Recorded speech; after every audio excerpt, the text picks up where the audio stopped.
Good morning guys! Kamusta kayo? Gusto daw niya ng talk time. Sige, salita.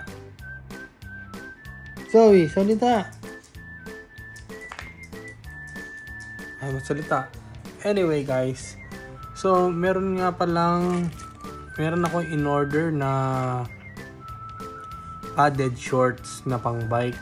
At ito na nga yung product guys. Yung padded cycling shorts na in order natin. Kasi yung get up natin pag nagpo-bike, naka-short lang. Ayoko kasi nung naka-tights. Sikip eh. Hindi rin ako komportable dun sa bib. Ang hirap umihi. Kaya ayun, nag-order tayo nito para sa mga long ride.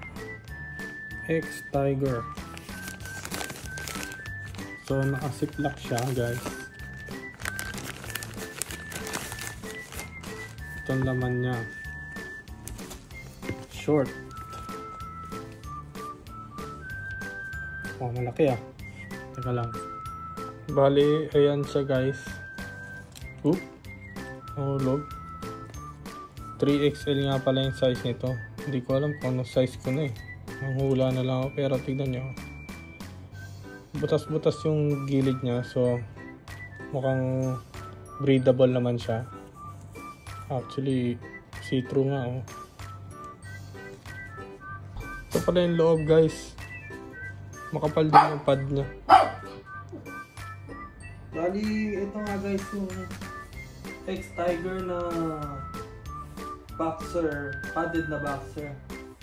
Maganda siya. Kaso hindi mo siya pwede suotin ng ito lang kasi masyadong sexy. Bitin eh. Pero so far, ito yung pad. Makapal naman. Tapos mukhang goods naman. Sa ibang araw ko na ite-testing ng ride.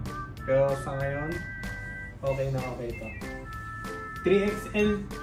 Yung 3XL, tama lang yung size sa akin pero pwede pa siguro na mas maliit. Ang timbang ko siguro ngayon nasa 90 kilos. 5'5 ako. Medyo mabigat na tayo eh. Pero kaya pa ng 2XL. Ayun lang. Bye-bye. ayun lang. Bye-bye!